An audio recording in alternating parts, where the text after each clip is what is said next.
Dropping a fuel tank on a T1N Sprinter. Hi everybody. And we've got two hoses to contend with. This short one here for the fill hose, and then this one up here a little bit smaller.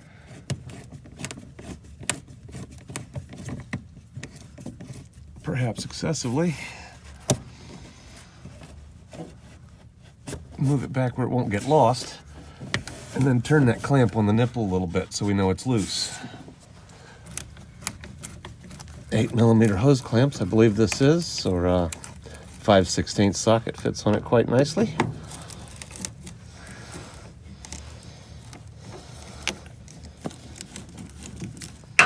Alright, so these hose clamps are excessively loose.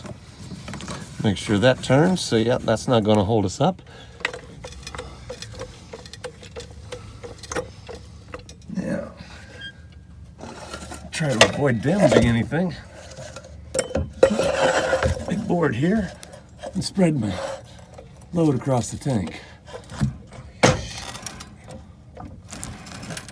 Jack the tank up a little bit.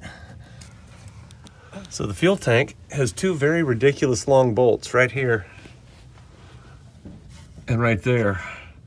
And we don't want to take them all the way off. We just want to loosen them all the way down to the end like this. Because then up top we can unhook them. So that bolt just pushes up and then comes out. Big round doohickey.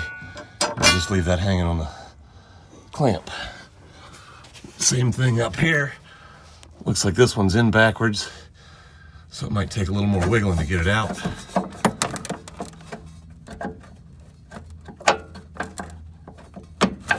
Or not. It's out. It should have been in this way,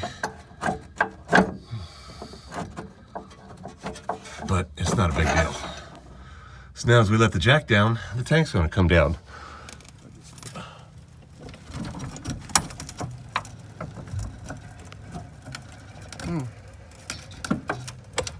Well, For what I was doing on that van, I was just adding seat bolts going through the main rail, which rests right here.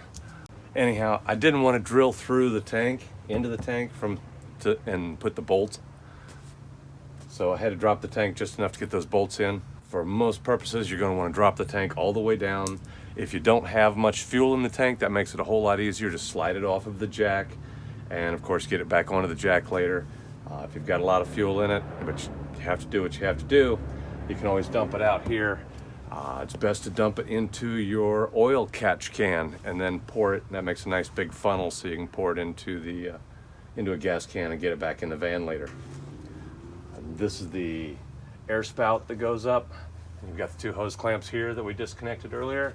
Those will pop off pretty easy as you drop the tank out. Don't really have to worry about that too much. They'll come off. And then your hose clamps here.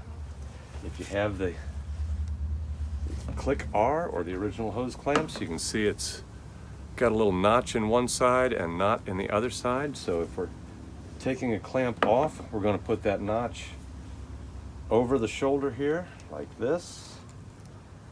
Squeeze a little till you hear the click, and then just pry out a little bit, and there it is. Now that clamp is off. To put it back on, we're just going to turn the pliers over and get the big flat side on the back side of this notch all the way out here and pull it together, click, and it's done. That hose clamp is reusable many times. Sometimes they're hard to get out on here. You got to spin them around first. It can be done. Now, if you're going in, dropping the tank just because you're leaking and the bottom of the tank is wet, a lot of times it's going to be this seal right here. I'm going to just set that out of the way a little bit. If this is loose and your tank is full, every time you turn a corner, it's going to spill a little bit here. It flows over the side. It makes a big mess. So you just have to drop the tank as far as I showed you before, and then spin this tight. You won't be able to reach in there real well with all the hoses and stuff, but it won't have to turn that much. So get a block of wood, rest it up against one of these corners right here.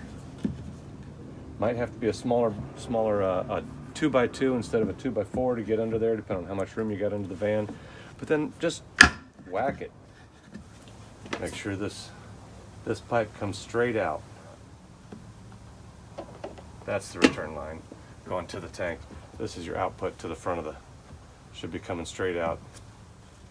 Yeah, we're gonna put that right on there. Give it a little whack, and that's good and tight.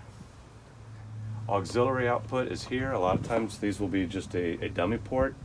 If that's a dummy port, it's not as easy as just drilling it out because there's no hose inside. Okay, so this is spring loaded, obviously, and there should be a rubber seal in here or around here. I don't have it in place for this right now. Usually there would be a fuel gauge stuck on here as well. This black hose comes down and stops before the bottom of the tank, so your aux port can't run you empty and you don't end up at camp using your heater till you don't have enough fuel to get to the gas station. But if you've just got a dummy port up here, you won't have this hose. One more thing worth looking at back here is the bimetal valves. Your fuel returning from the engine is quite warm, so it comes back here and pipes out through these coils. Some vans will only have a single layer of coils. This one is double thickness. Depending on how hot the fuel is, it will open up 1 or 2 sets of coils to cool the fuel before it goes back to the tank. Prevents the tank from getting too hot.